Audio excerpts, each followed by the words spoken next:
Remember this scene from the movie Too Fast, Too Furious? The cars racing each other are Nissan, Honda, Mazda, and Toyota.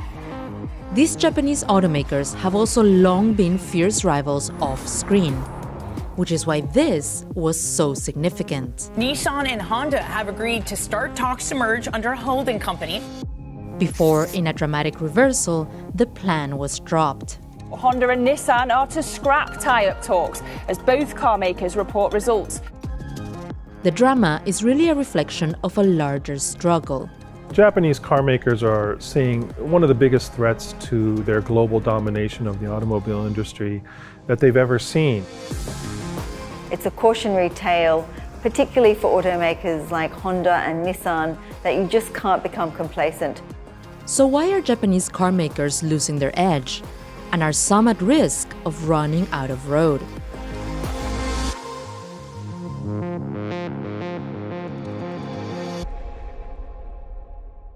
You really feel the music with the Sony Walkman. The 70s and 80s, a time when Japanese brands seemed to be everywhere. Blow your opponent away. Japan's global dominance didn't stop at consumer electronics, it also extended to cars. 1970 found U.S. automakers in a global automotive battle as Japanese manufacturers were challenging the older makers in Europe and the U.S. Essentially, Japanese automakers had the right product at the right time. In the early 70s, when you saw the global oil shock and gasoline prices were spiking in North America, they had economical cars that they had developed over decades under really tight manufacturing constraints. And that's when they really gained a foothold into the US market.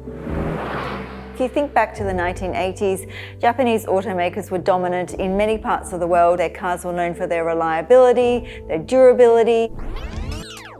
Fast forward to now, and out of the 10 largest car producers in the world, 3 are Japanese. But there are signs that they're starting to lose their edge. Japanese automakers are really seeing their market share erode, particularly here in Asia. That's especially significant given that Asia accounts for more than 50% of passenger car sales globally. Over the last 5 years, look at how much market share Japanese car makers have lost in China and other key markets like Indonesia, Thailand, and Singapore. Back in 1998, Japan was the leading car maker globally, making about 1/5 of all passenger cars. Now, that's fallen by almost half. There are 2 key reasons why. First, electrification. Nissan was actually one of the world's pioneers of electric vehicles. The zero-gas, 100% electric Nissan Leaf. Innovation for the planet. It released the Nissan Leaf in 2010, and it was, very popular. It went on to sell very well in around 60 markets all around the world. But you can kind of argue now that maybe they were too early, because what we've seen in the interim is continued demand for hybrid vehicles, pure combustible engine cars. And so they never really sort of captured the market with the right product at the right time, at least when it comes to battery-based EVs. Meanwhile, major players like Toyota never committed fully to EV technology. They wanted to have a wide range of offerings for their customers, from pure gasoline-burning engines to hybrids to battery-based EVs. So what's been the issue? Where they have fallen a bit short is having the right battery-based EV at the right price. Which brings us to the second key reason Japan fell behind. Remember this chart? Look at what happens when we add the market share of Chinese car makers. And remember how Japan lost its place as the #1 car producer globally? Well, guess who took over? Much of China's edge has been driven by a company that was unheard of a few years ago. BYD, the biggest car brand you've never heard of. There's competitors now ramping up. Back in 2011, Elon Musk did an interview and he was asked what he thought about BYD. And he sort of stopped and he gave a bit of a chuckle and he said, "Have you seen their car?" And that was a fair comment. At the time, BYDs were quite dinky, they were boxy little cars. But fast forward a decade, it wasn't particularly close in the fourth quarter. BYD outsold Tesla by about 42,000 EVs. They're now ahead on a global basis. This is a company that has kind of, out-Tesla'd Tesla in the last couple of years. I think one of the reasons why BYD has been so successful, and this holds true to a degree for the other Chinese automakers, is that they've really managed to come out with electric cars across all price points on the spectrum. BYD's rapid growth has meant that it's been able to quickly overshadow its smaller Japanese rivals. And it's part of the reason this happened. Japanese media reporting that Honda and Nissan are aiming to finalize a merger agreement as soon as June. The idea of them combining with Honda taking the lead would have been unthinkable years ago.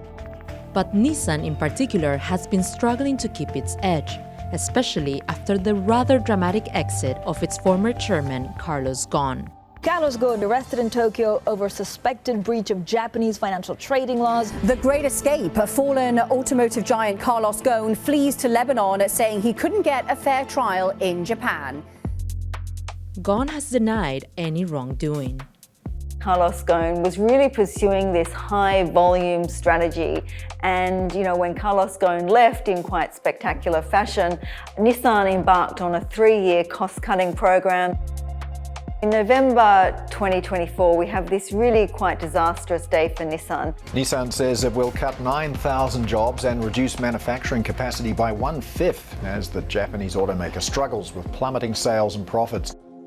1 month later, Honda entered the picture. The idea of the pair working together was, in reality, born out of need.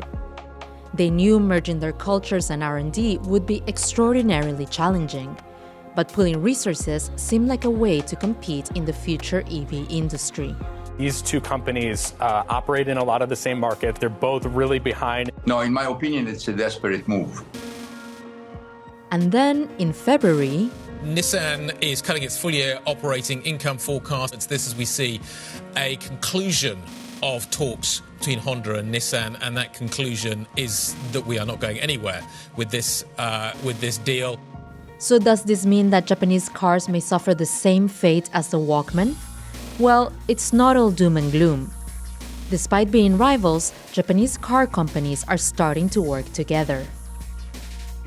They're doing things like sharing software, they're collaborating on R&D. Toyota and Nissan have really taken a hard look at solid-state batteries. These are batteries that are going to be cheaper to build, longer range, and quicker to charge. And after all, Toyota remains the largest car producer in the world by quite a distance. For Toyota, will they ever not exist? That is, hard to think. Perhaps there will be a time when Japanese automakers, some of these names do fade into obscurity. When you consider the threat that the Japanese automakers are facing, really it's not any different from what Volkswagen is seeing, what Ford is seeing.